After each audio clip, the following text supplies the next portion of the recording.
Il y a beaucoup d'animés anciens, et la moitié d'entre eux sont reconnus comme des chefs-d'œuvre. Yo, salut à vous tous, avec vous Toshiro, pour vous présenter 3 animés old school qu'il faut absolument regarder.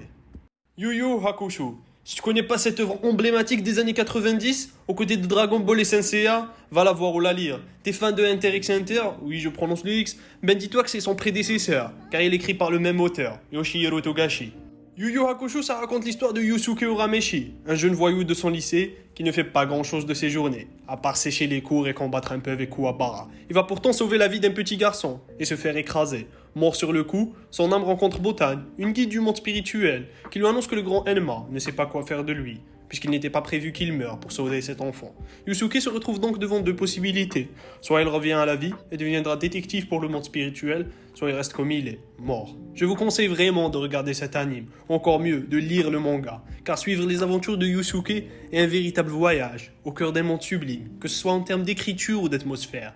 Et en plus, les personnages sont bien écrits. Et il y a aussi Togoro, un antagoniste légendaire, que vous verrez un peu plus loin dans cette histoire. Pour finir, cette œuvre est magnifique et mérite amplement le détour. Kenshin le Vagabond. Cet anime est vraiment excellent, que ce soit en termes de scénario ou de personnages, qui te fait découvrir un Japon ancien, en plein changement. Mais cette œuvre, c'est aussi une leçon d'histoire, mélangée avec des combats au sabre comme on les aime. Maintenant, place au résumé.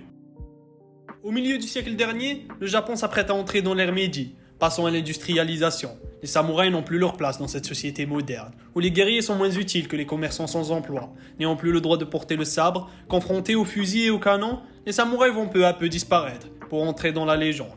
Kenshin est l'un de ces guerriers perdus. Grand maître du sabre, il est devenu un vagabond errant sur les routes du Japon. Mais son esprit combatif et son courage vont faire de cet ancien mercenaire un justicier aimé et respecté. Ce manga tient franchement le spectateur en haleine. On se passionne pour la vie de tous les héros. Les combats sont beaux et dramatiques, la BO est mémorable et l'humour est toujours présent, sans jamais tomber dans le ridicule.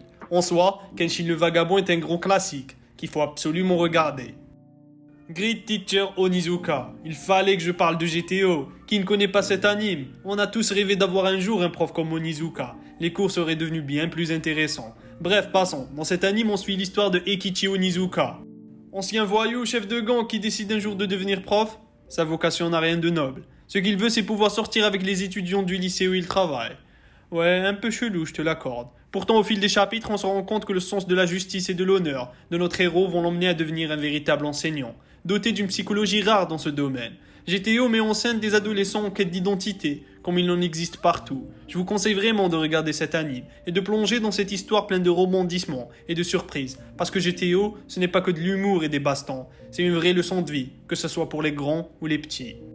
J'espère que vous avez passé un bon moment sur cette vidéo, et si vous avez d'autres animes old school à proposer, dites-les moi en commentaire. N'oubliez pas de vous abonner sur mon Twitter, et de vous abonner sur ma chaîne si le contenu vous plaît. Sur ce, c'était Toshiro, ciao et à une prochaine.